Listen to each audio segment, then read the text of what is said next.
La lectura de hoy se encuentra en Salmos, capítulo 39, versos 4 al 7, y Primera de Corintios, capítulo 7, versos 29 al 31. Señor, hazme saber qué fin tendré y cuánto tiempo me queda de vida. Quiero saber cuán frágil soy. Tú me has dado una vida muy corta. Ante ti mis años de vida no son nada. Ay, un simple soplo somos los mortales. Ay, todos pasamos como una sombra. Ay, de nada nos sirve tratar de enriquecernos, pues nadie sabe para quién trabaja. Señor, ¿qué puedo esperar si en ti he puesto mi esperanza? Pero quiero decirles, hermanos, que el tiempo se acorta. Por lo tanto, el que tiene esposa debe vivir como si no la tuviera. El que llora, como si no llorara. El que se alegra, como si no se alegrara. El que compra, como si no tuviera nada. Y el que disfruta de este mundo, como si no lo disfrutara. Porque el mundo que conocemos está por desaparecer.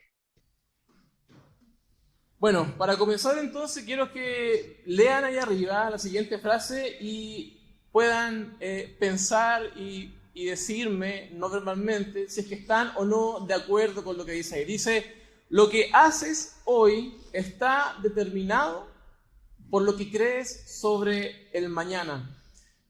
No sé si están de acuerdo con esa frase. Dice, la repito, lo que haces hoy está determinado por lo que crees sobre el mañana. En general, todos nosotros tendemos a pensar, y especialmente cuando somos más jóvenes, tendemos a pensar de que nos espera una larga vida por delante y especialmente nos espera una exitosa vida por delante. No consideramos ni en lo más mínimo la posibilidad que en algún momento vamos a envejecer, que sin duda nos vamos a enfermar y que finalmente y en cualquier momento vamos a morir. Pasamos toda nuestra vida postergando aquellas cosas que son importantes. Ponemos aquellas cosas que son importantes por debajo de las cosas que consideramos que son urgentes. Por ejemplo, se nos cae el celular al baño, se nos echa a perder y decimos, necesitamos un celular o necesito un equipo nuevo urgente. Yo les pregunto, ¿es eso realmente algo importante o solamente es urgente?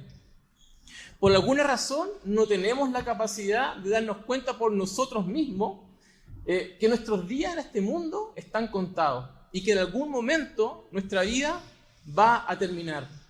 Y lo peor de todo es que no tenemos el control ni tampoco tenemos el conocimiento de cuándo esto va a suceder.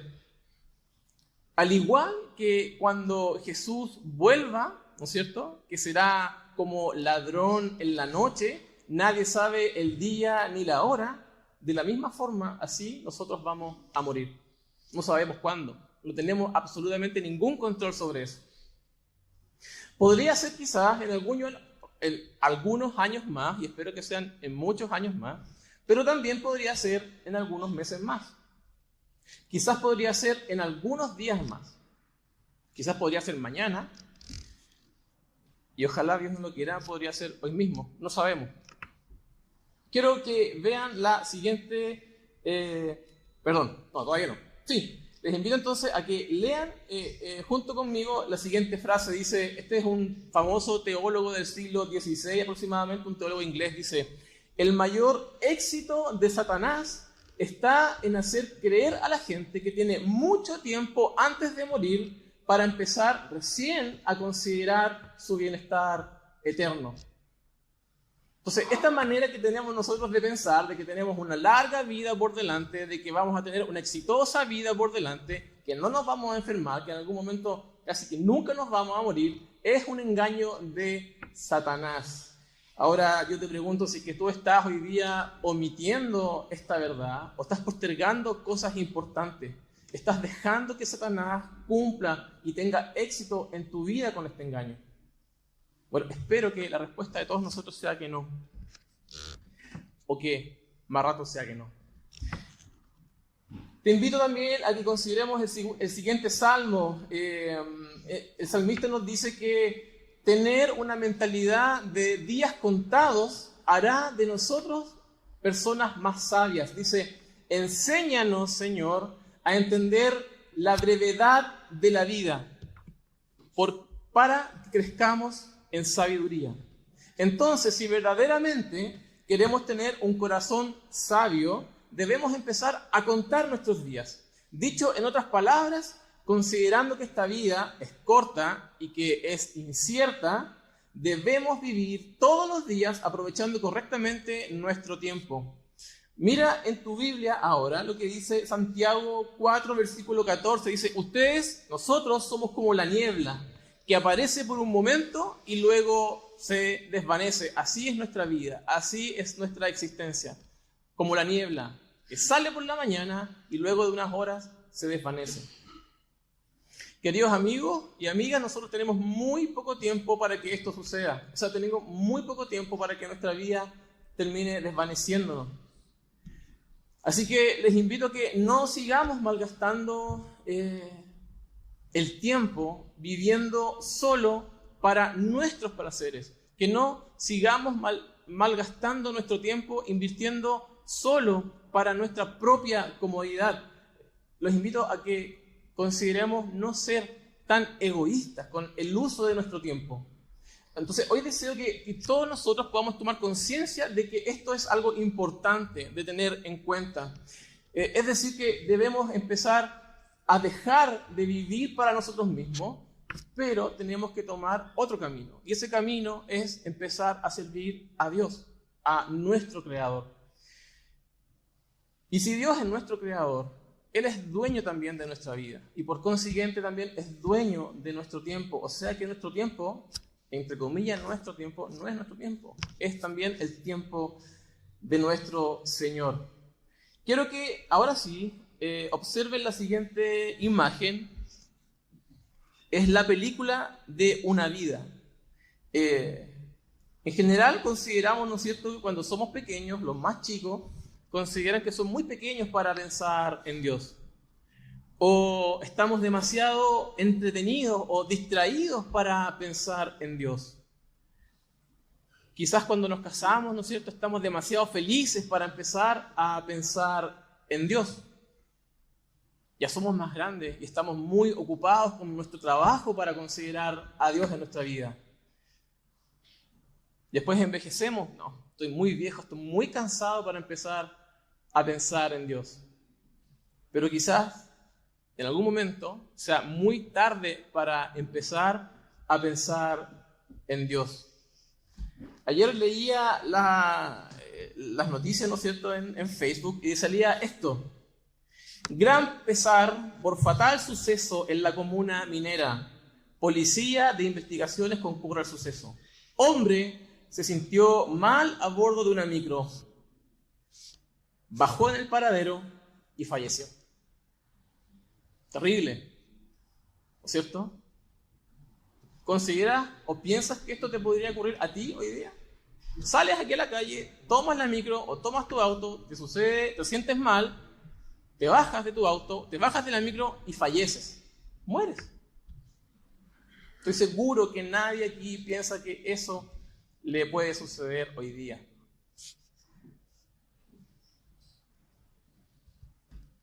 Acompáñenme ahora a leer la carta a los Corintios que escribe Pablo. Dice, pero esto digo, hermanos, el tiempo ha sido acortado, de modo que de ahora en adelante los que tienen mujer, los que están casados, sean o vivan como si no la tuvieran.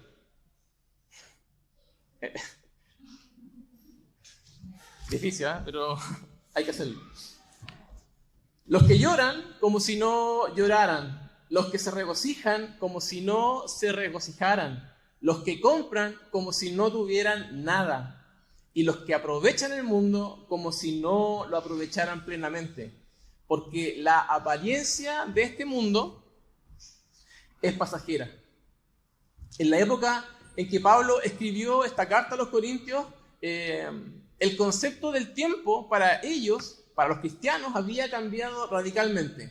Por lo tanto, ahora Pablo, ¿no es cierto?, y los cristianos de la época deberían empezar a vivir de manera completamente distinta. Por ejemplo, como dice acá, el matrimonio, el sufrimiento y el trabajo ya no deben ser para nosotros nuestro único interés o nuestra única preocupación.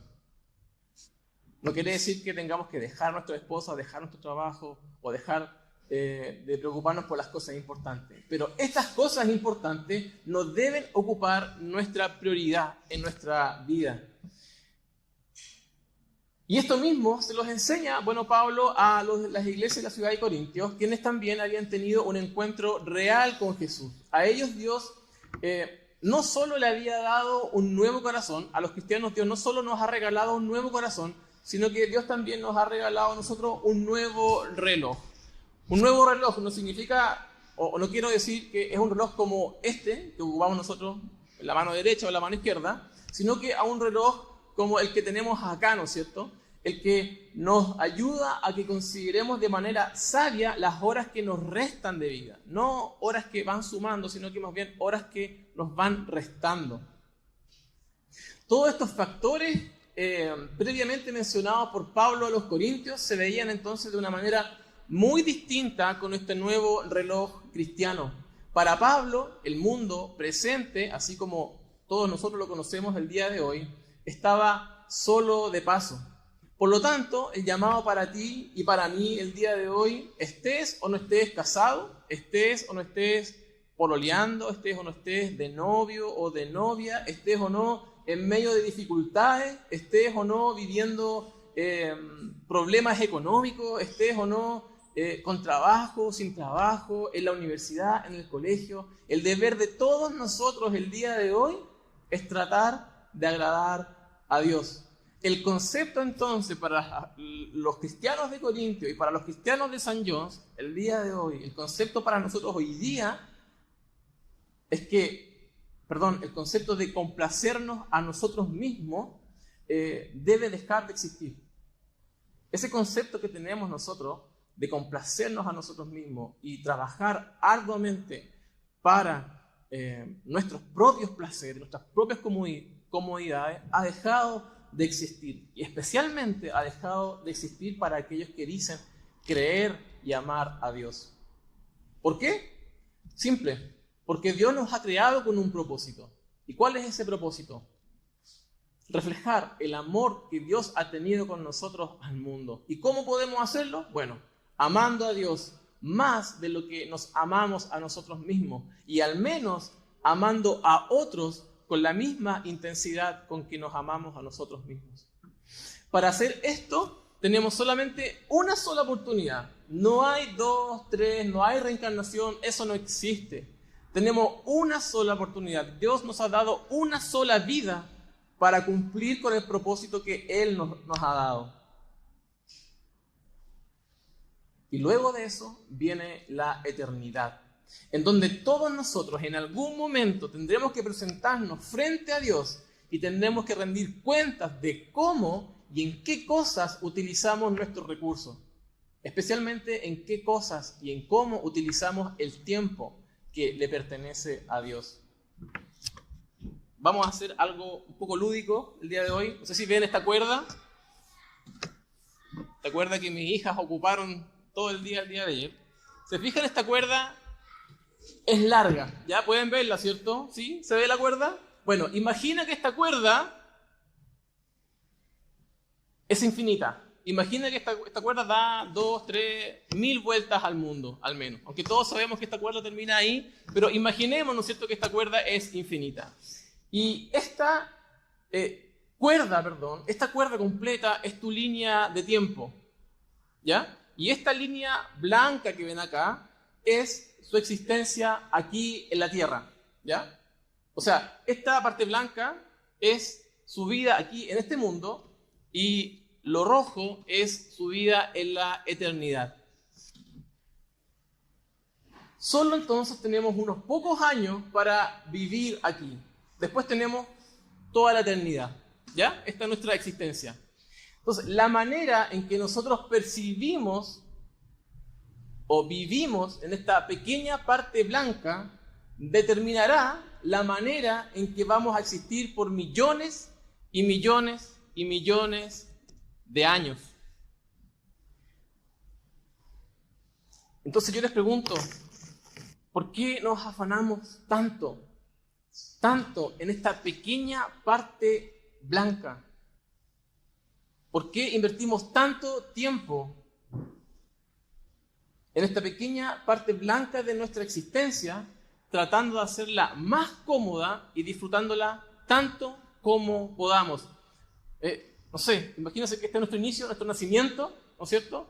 Pasamos unos cuantos años y decimos, cuando sea grande esté en la universidad, quiero estudiar 6 o 7 años para ser doctor o abogado. Entonces, luego gastamos tiempo buscando trabajo y luego de buscar trabajo, el trabajo nos ocupa todo nuestro tiempo y empezamos a acumular plata porque en cualquier momento nos podemos enfermar o vamos a jubilar y la AFP no me va a dar todo el dinero que yo necesito. Entonces nos compramos casas y empezamos a invertir y luego empezamos a tener hijos, familia, y nuestros hijos necesitan ir a la universidad y tenemos que pedir crédito y luego de eso nos enfermamos y tenemos que pedir otro crédito para poder pagar la clínica y luego de eso envejecemos y así pasamos nuestra vida preocupándonos por esta pequeña línea blanca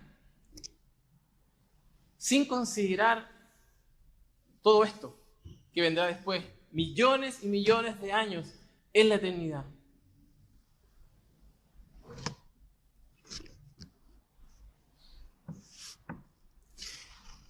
Esta línea blanca, esta vida, tu vida, este mundo, se ha transformado en un obstáculo. Se ha transformado en una máquina productora de dioses para poder satisfacer nuestro corazón idólatra y pecaminoso. Las preocupaciones de este mundo terminaron por consumir o van a terminar por consumir todo el tiempo que Dios nos ha dado para pensar en nuestra eternidad. Este mundo se ha transformado en un obstáculo para nuestra correcta relación con Dios.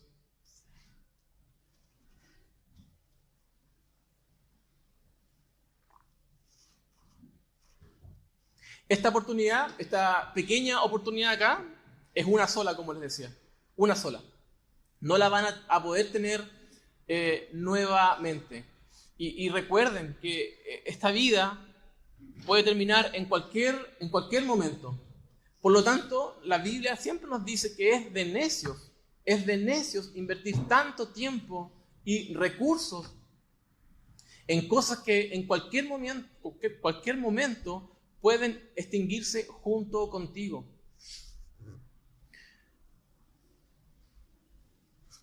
Nos preocupamos, por ejemplo, de acumular cosas y comprar propiedades pensando en nuestros hijos, por ejemplo. La Biblia nos dice que no tenemos idea de cómo nuestros hijos van a administrar esas cosas. Las podrían perder un día para otro. No lo sabemos. ¿De qué manera entonces creen ustedes que podemos vencer este enemigo al que llamamos mundo, a esta línea blanca que les mostré? ¿De qué manera piensan ustedes que podemos vencerlo?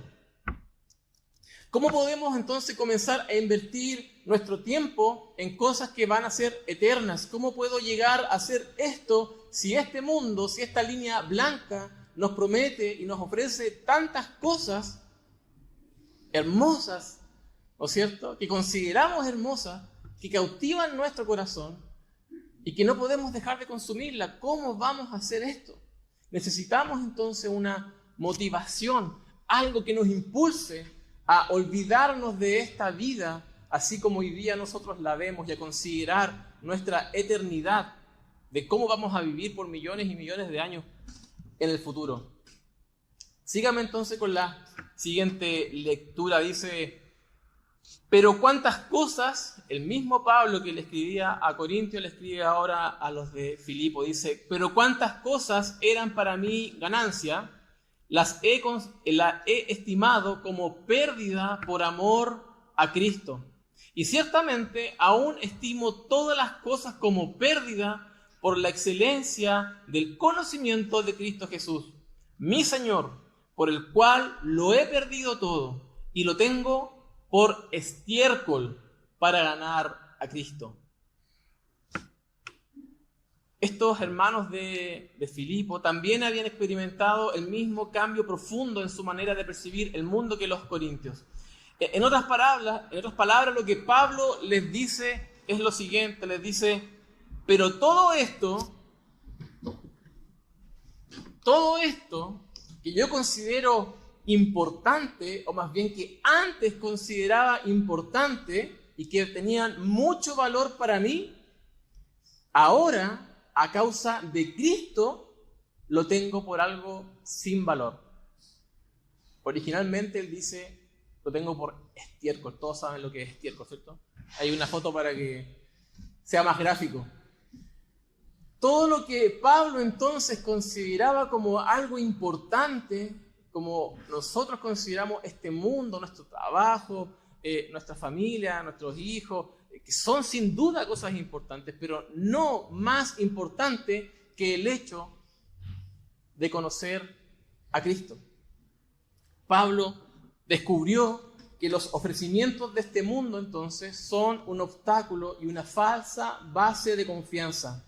Ahora él los ve como algo sin valor. ¿Y por qué? Por el simple hecho, o más bien por el grandioso y valioso hecho de poder conocer a Cristo. Cristo había venido a la vida de Pablo no solo a ocupar como aquellos espacios vacíos que nosotros pensamos que tenemos en nuestro corazón, sino que Cristo había venido a ocupar todo el corazón y la mente de Pablo, todo su cuerpo, toda su mente, todo su corazón, toda su vida había sido ocupada por Cristo. Pablo entonces describe este nuevo camino y esta nueva vida como algo infinitamente mejor. Pablo halló una motivación mucho más grande y valiosa para ocupar su tiempo. Si ustedes han tenido un encuentro con Jesús, al igual que el encuentro que tuvo Pablo con Jesús, o si estás camino a tener este encuentro con Jesús, tu vida entonces debería experimentar el mismo cambio de mentalidad. Los placeres y las preocupaciones de este mundo que consideras que son importantes, ahora deberías considerarlas como estiércol.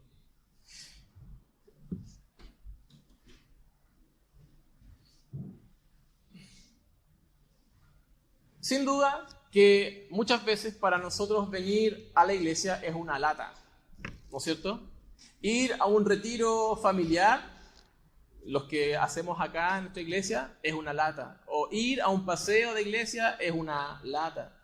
Venir a la reunión de oración o al estudio de los martes transforma en una lata. Pero sucede que a veces tomamos la decisión de ir. ¿Y cómo es que salimos de esa reunión? ¿Cómo es que salimos de ese retiro? ¿Cómo es que salimos de ese estudio bíblico? Salimos súper animados, ¿cierto? O sea, es espectacular, como nos sentimos mejor, hemos conocido con el Señor, hemos compartido con otros hermanos y nos sentimos espectacular. ¿Y por qué sucede eso?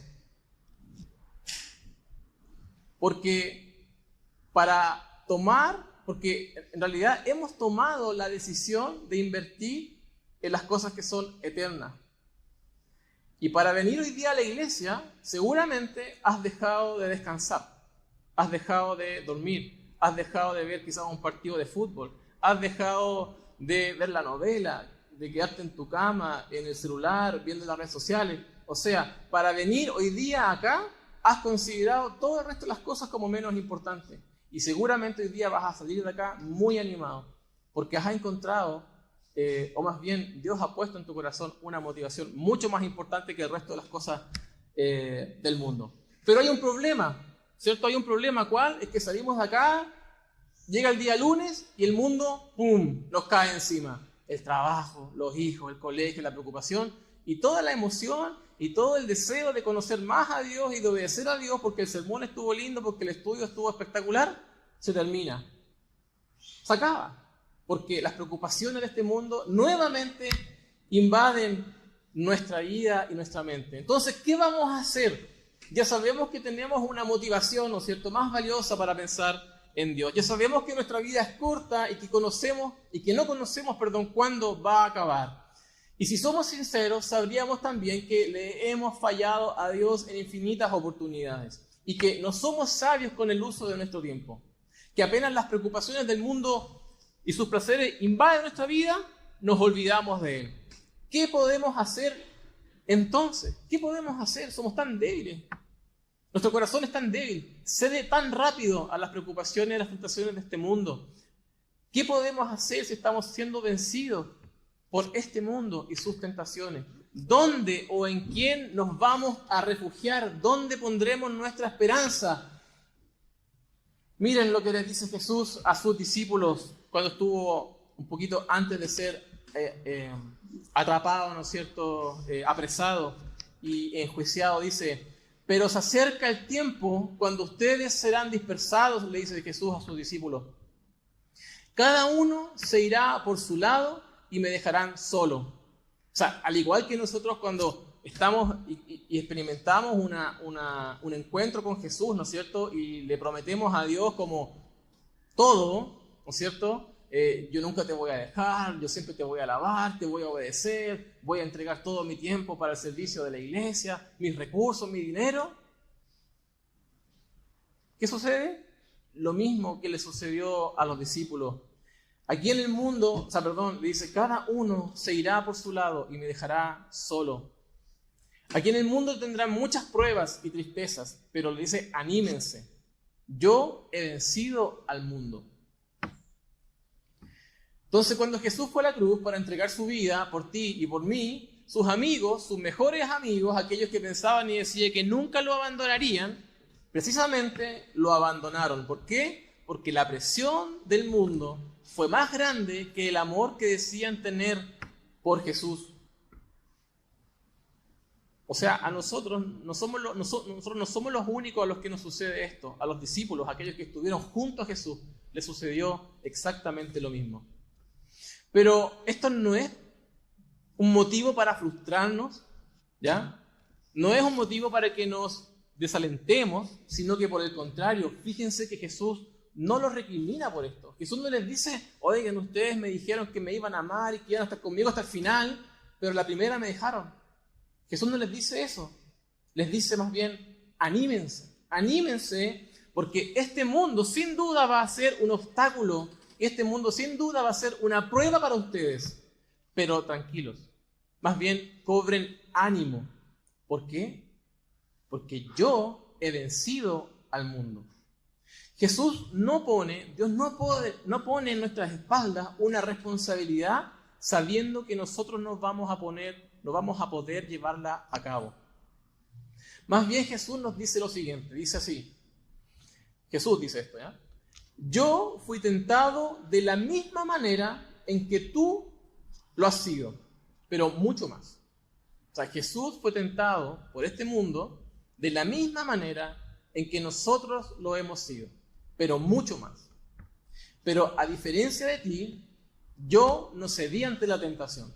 Más bien yo vencí al mundo. ¿Cómo? Bueno, viví una vida santa, sin maldad y sin pecado.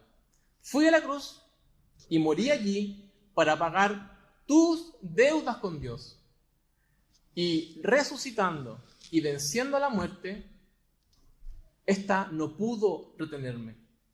Por lo tanto, si ustedes ponen toda su confianza en mí, entonces pueden estar seguros que mi Padre, Dios, les dará la salvación y la vida eterna. De esta manera, entonces, nosotros podemos vencer también las tentaciones del mundo, confiando y siendo animados por aquel que ya lo hizo. Queridos hermanos, es maravilloso saber que la salvación que Jesús nos ofrece es un regalo, tan solo por el hecho de creer y poner nuestra confianza en Él.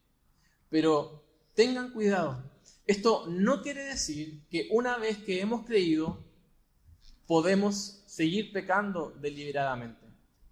De ninguna manera podemos pensar esto. Pero tampoco estoy diciendo que si ya eres salvo, podrías perder tu salvación si te portas mal. Eso la Biblia no lo dice. Lo que dice es que si hemos creído, y esto quiero que se entienda y se escuche bien, la Biblia dice que si hemos creído y consideramos que somos salvos, entonces nuestra vida debe reflejar y debe evidenciar esto con buenas obras. ¿Se entiende? ¿Sí? ¿Como cuáles? ¿Como qué tipo de obras? Por ejemplo, utilizando y ocupando sabiamente nuestro tiempo y nuestros recursos en aquellas cosas que son eternas. Para terminar, quiero leerles nuevamente lo que vimos en la primera lectura. Dice así: Señor, recuérdanos lo breve que será nuestro tiempo sobre la tierra. Recuérdanos que nuestros días están contados y cuán fugaz es nuestra vida. La vida que me has dado no es más larga que el ancho de mi mano. Toda mi vida es apenas un instante para ti. Cuando mucho, cada uno de nosotros no es más que un suspiro. Somos tan solo sombras que se mueven y todo nuestro ajetreo diario termina en la nada. Amontonamos riquezas sin saber quién las gastará. Entonces, Señor, ¿dónde pongo mi esperanza? Y el salmista concluye: mi única esperanza está en ti. Jesús, mis queridos hermanos, Jesús sabía que su tiempo en este mundo, él tenía muy claro esto, él sabía que su tiempo en este mundo era acotado. Recuerden que Jesús solo vivió 33 años. Pero esto le fue más que suficiente para lograr su propósito. Jesús no se enredó en las cosas que este mundo considera que son importantes. Él no perdió el tiempo egoístamente buscando su propia comodidad y su propia felicidad. La Biblia, de hecho, nos dice que Jesús no tenía dónde recostar su cabeza. Jesús invirtió todo su tiempo pensando en ti. Jesús invirtió toda su vida pensando en tu salvación y en tu eternidad. Y hoy Jesús te llama a considerar cómo y en qué cosas estás gastando tu vida, en qué cosas estás invirtiendo tu tiempo. Y no solo eso, también Jesús nos está llamando el día de hoy a considerar y a pensar en la eternidad, no solamente tuya, sino que también en la eternidad de aquellos que nos rodean, de la misma manera en que Él lo hizo por ti. Los invito a